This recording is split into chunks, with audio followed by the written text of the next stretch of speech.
Luna from Florida. Director Cheatle, can you please give me the names of the individuals who are in charge of your con-op for the rally? I'm not going to release names. Can you give me the today. titles? And how No. many individuals?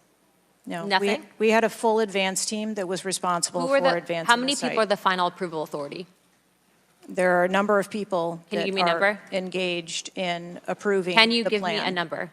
No, I do not have Okay. a firm number. Can you just confirm whether or not, I understand this is an open investigation, but in order to dispel conspiracy theories, have you guys been able to subpoena the shooter's Discord records, or has the FBI to your knowledge?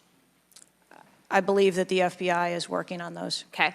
Is it factual to say that you have not ruled out that the shooter was working with other people or persons? Again, the FBI is conducting the criminal investigation into Can the you, shooter. at least in an effort to dispel conspiracy theories, can you confirm or deny that? At this time, we do not have that there were any other people engaged. So you believe he was acting alone? I do. Okay. Have you been made aware of multiple eyewitness reporting that there was a second shooter on a water tower? I do not have any information related to any second shooter. Okay, the reason I asked that is because according to testimony from multiple witnesses, they did report that. And again, to my understanding, there were over 40 sniper teams that were briefed by the Butler ESU.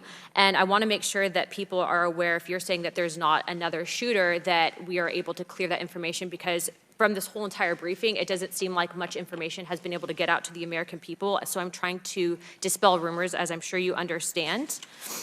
Was it true that Secret Service was present at the Butler ESU briefing?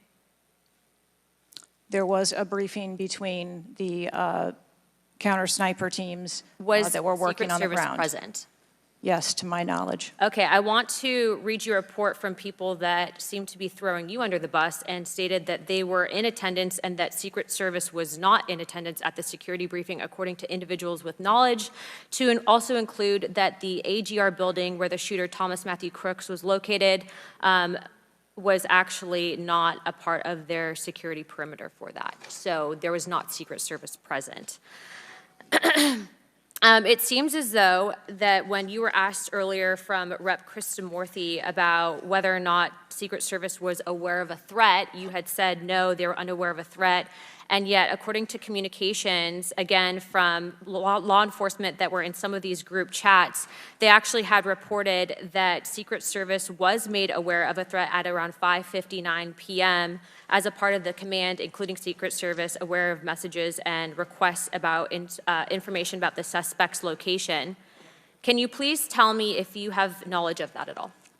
Again, I think we're conflating the difference between the term threat and suspicious. But you guys did have knowledge at 5:59 p.m. according to those group chats, did you not? Of a suspicious individual.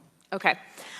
Chairman, in my opinion, according to some of the testimony today, I feel that you have perjured yourself in some instances, and so I'm going to ask for a full review of the transcripts by staff, and if you find that to be the case, I do ask that you bring perjury charges against the director.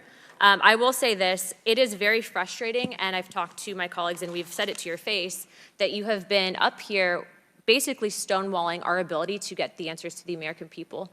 And what I will also say is that every single member of Congress does not feel safe with you in charge. You have heard that, and I think that we are all sitting ducks with you in directing the Secret Service currently. But more importantly, it sends a message to our adversaries that we are not protected, and we are one of the strongest countries in the world, so you have essentially made us a less safe country because of it. As a result of that, I'm asking you to formally step down. I share my same opinions as my Democrat colleagues. And I also think that your efforts to bring forward a full investigation and report in 60 days is unacceptable.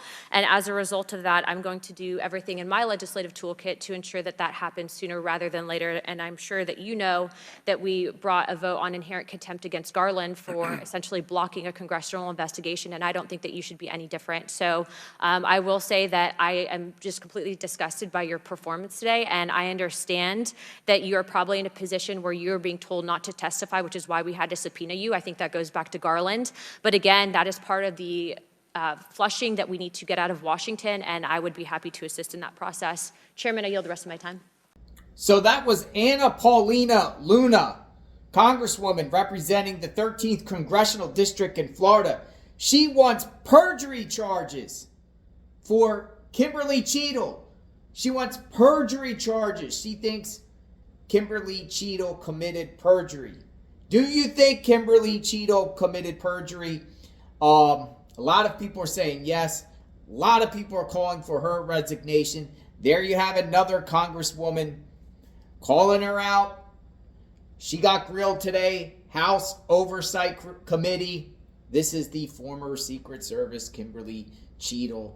Wild stuff, ladies and gentlemen. Let me know what you think. JLR investigates clipping all the congressional people that had encounters with Kimberly Cheatle today. Subscribe to the channel, hit the notification button, check out the playlist. We will talk soon. Stay tuned.